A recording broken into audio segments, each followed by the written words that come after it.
Hello folks, today we're going to be taking a look at the Imperium fleet we've put together for Dystopian Wars, which is the third of our studio fleets, but already it's the biggest. So John, what I have before us are two little fleets that can be stuck together.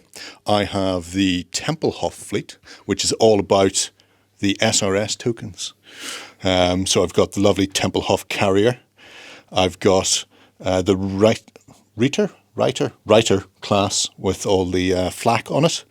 And then I also have a bit of a bruiser for up close and personal. And when I was building this fleet, I built it very much to be close in support and damage, because you've got things like the little Totten destroyers and that sort of thing. And it doesn't have a huge range on it. But what it does do is it brutalizes anybody who comes up close, which will hopefully put people off from getting too close to the Templehof carrier itself, allowing it to spread its SRS tokens across the board for its own personal amusement. That's slightly different from our other fleet, though. I like this one. Yeah, this one is a bit chunkier, a bit more of your standard fleet. This is the Elector battleship in the middle, and then we also have Blucher and, I can't remember the name of that Prussian fleet there. But these are very long range. And then these are sort of short to medium, but quite impactful. But this has an interesting part of the Imperium fleet, which is its modularity. Mm-hmm. So what you can do is swap out things like the gun battery for a missile battery instead, to give you a bit more long range room when you're fighting. And I think the versatility of the Imperium fleet is an interesting one, because you can do these things where you swap weapons in and out.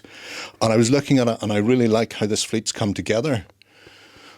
But I'm hoping for something more, John. I mean, it's great.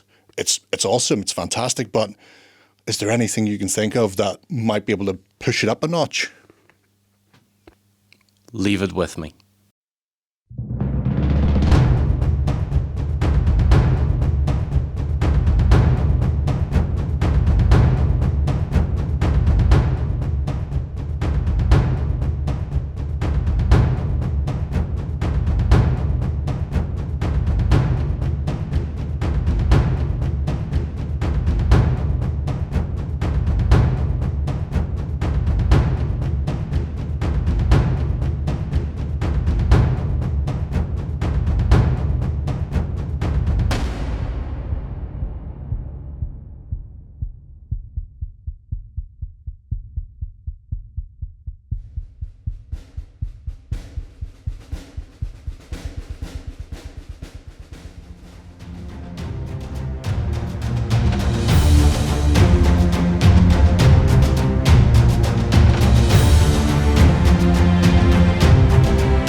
Oh my God, John.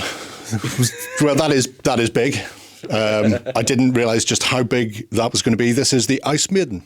Yeah, this is a real monster, and I hadn't seen a lot of the fleet stuff until I basically set the Ice Maiden down when you brought this stuff in after it was painted, and I realised actually Ice Maiden is a pretty substantial piece.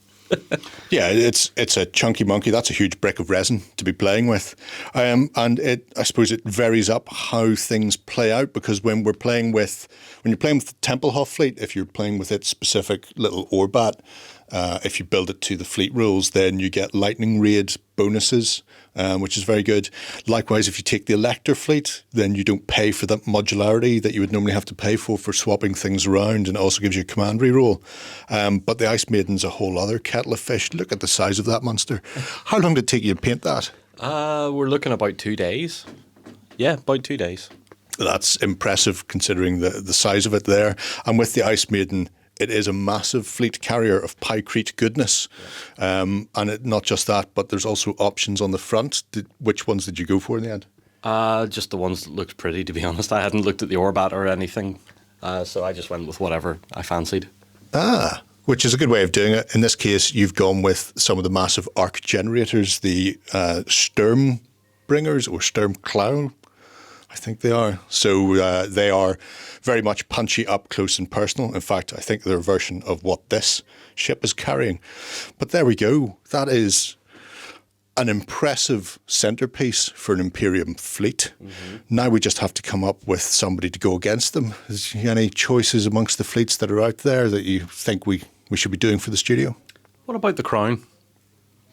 Yeah, that's probably a good one to go for. Yeah, I like that. It makes sense if you've got the Imperium then to throw the Crown out against them. Right, folks, we are going to move on. This beast is going to be available shortly, and we hope to get a fleet or two to throw against it in the not too distant future. If you have any suggestions for how to build a Crown fleet to take on the Ice Maiden, then please let us know. Otherwise, I'll be using this fleet, and Justin will be using the Crown. Until then, bye-bye. Go ahead and check out our other content on screen now. And while you're at it, why not hit subscribe and remember to ding our dong. Go on, you know you want to click it. Go on.